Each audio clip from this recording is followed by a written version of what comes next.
السلام عليكم، ازيكم عاملين ايه؟ خلاص الموضوع عدى الحدود، زي ام محمود اللي عدت الحدود كده. الاء عملت حادثة. الدكتورة طلعت قالت ايه؟ زياد ونيرة ساكتين وما بيتكلموش. حمدي في عالم تاني خالص. الاخ الكبير في عالم تاني خالص، بيتفسح وبيتنطط ولا كأن في حاجة، بالرغم ان اخوه ده هو لسه مصالحه من كام يوم. يعني المفروض اي مصيبة عنده هيكون هو في ظهره. على الأقل خالص هيكتب حاجة على المنتدى، هيكتب حاجة على الانستجرام، هيكتب تعليق عنده. لكن كله هس هس.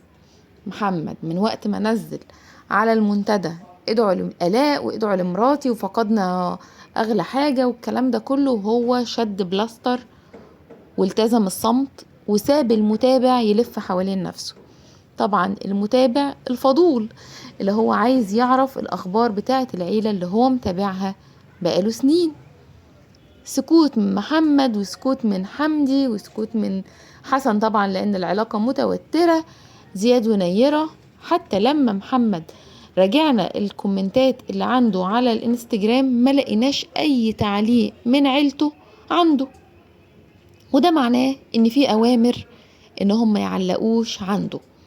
أوامر من مين وأوامر ليه والنظام هيبقى ماشي عندهم ازاي؟ دي حاجة بقى ما نعرفهاش، الله غالب على أمره. ما نعرفش، مش عارفين اللي في داخليات الناس دي ايه.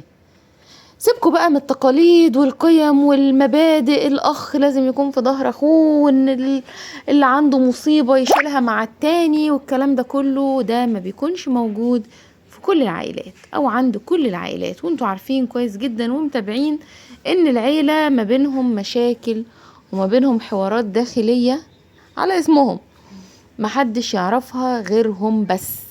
هم بس بيهم فيهم كده اللي عارفين ايه اللي بيجرى عندهم.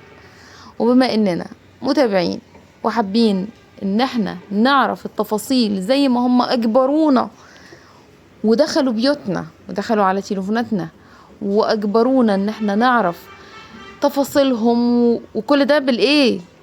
بالغمز واللمز والكلام المتغطي. احنا بشر وكلنا عندنا فضول، ما تلومش على نفسك ان انت متابع وعايز تعرف الاخبار ايه. لا، هو طبيعي، هو اللي خلاك تبقى عايز تعمل كده، لان العيلة حواراتها كترت الفترة اللي فاتت دي، وبالتالي كل الناس داخلة عايزة تعرف ايه اللي بيحصل في عيلة حوارات. المهم نيجي بقى لمرجوعنا او نرجع لمرجوعنا. سر الحادثة، حادثة ايه؟ وهل هي آلاء عملت حادثة وعلى أثرها فقدت الجنين، أو لغاية دلوقتي هم ما جابوش سيرة الجنين، هم سايبين المتابع يلف حوالين نفسه؟ طيب هتقولولي لا، ما هو ما فيش أي حاجة فقدها غالية أكتر من كده. لا، احنا عارفين كويس جدا ان الناس دي بتعرف تتلاعب جدا جدا بالألفاظ، وممكن يتكلموا في موضوع وبعد كده يقولك احنا ما كناش نقصد فلان الفلاني، احنا ما كناش نقصد الحاجة اللي انتوا فهمتوها. فهو بيلعب على النقطة دي، والهدف الأول والأخير هو الترند. الترند اللي جنن الناس، والأخضر يا جماعة، الأخضر اللي بقى كل الناس بتفكر فيه.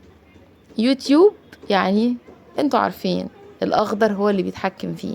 فكل ما نعمل ضجة وكل ما نعمل بلبلة وكل ما نعمل حوارات كده احنا بنعرف نوصل للي احنا عايزينه، هو القبض الشهري اللي بيتعد بالآلاف. ما علينا، ربنا يا رب يوسع على كل الناس ويرزق كل مشتاق، اللهم امين. الحادثة بقى ايه؟ الحادثة يا جماعة طلعت فيك، مفيش اي حاجة تدل ان في حادث وقع عند محمد واتأثرت بيه آلاء. ليه طيب؟ وايه اللي مخليكي متأكدة كده؟ الناس دي لما كان بيحصل عندها اي خبطة في عربية من عربياتهم ولا اي حاجة بتحصل في بيتهم كانوا بيصور تك تك تك ونزل على المنتدى ونزل على الانستجرام ونزل على الفيسبوك. شفتوا انتوا حاجة؟ شفتوا عربية من عربياتهم نازلة على المنتدى وبيقول عليها مثلا ان فقدنا العربية او اثر حادث أليم او الكلام ده كله؟ مفيش حوادث يا جماعة. سيبكم من الكلام اللي بيتقال. الناس عندها مليون اكاونت فيك يقدروا يدخلوا يكتبوا منه على كومنت على بوستاتهم كومنتات، ويخلوا المتابع يقرا الكومنتات دي وياخد ويدي مع نفسه حادثة ايه. وممكن يكتب لك ان ده انا شفت الحادثة ربنا يكون في عون محمد، فانت كمتابع قريت تعليق زي ده، فانت وتقول لنفسك طب ما في حد شايف اهو وفي حد بيتكلم. مفيش الكلام ده كله. لو كان في حادث كنا شفنا بعينينا.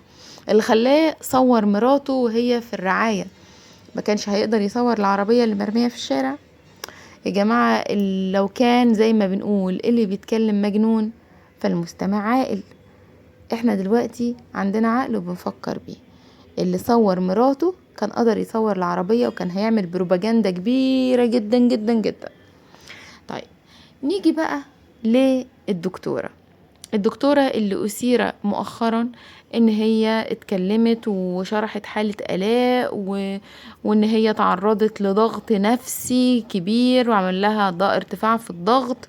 وانتوا طبعا كستات بتتفرجوا عليا عارفين الحمل في الاواخر كده ممكن يحصل للسيدة ضغط، يجيلها ضغط حمل، وده بيكون عليه بيكون سببه ضغط نفسي او حاجة مضغوطة من خلالها. فهنا بيثير انتباه المتابع للصلح اللي حصل ان هو ممكن يكون كان غصب عنها، فبالتالي هي ضغطها ارتفع فجالها تسمم حمل.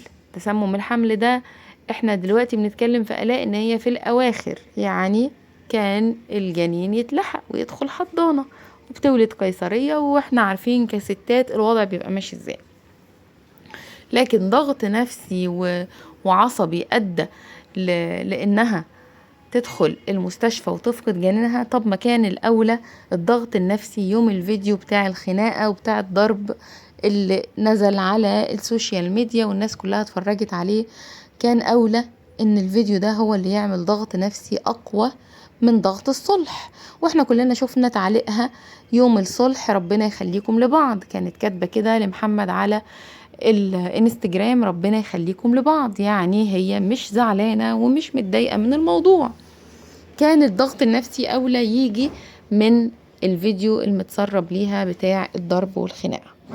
فكل الكلام اللي بيتقال ده يا جماعة وكل إثارة الجدل دي هو الهدف منها إن نفضل مركزين ومتابعين علشان لما ينزل فيديو جديد الفيديو يدخل ترند على طول.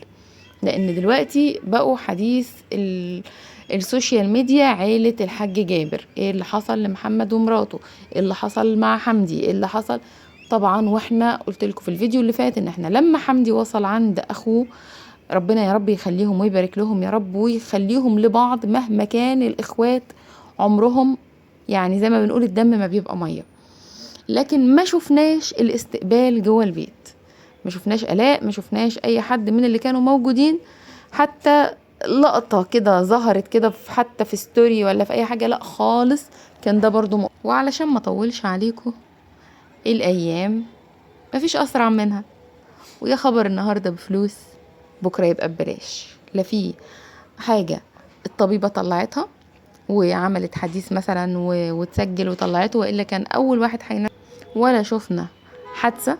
يعني ما فيش حادثة، كان برضو بقول لكم كان الأولى إن محمد كان هينزل صور للحادثة. فممكن تقولوا لي مشغول ومش مركز والكلام ده كله، فهل هو كان مشغول إنه يصور مراته بالمنظر ده ومش مشغول إن هو ينزل يصور عربيته؟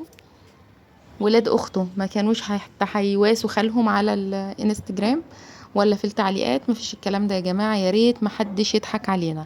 ادينا قاعدين بنتفرج وبكرة نشوف هيحصل ايه.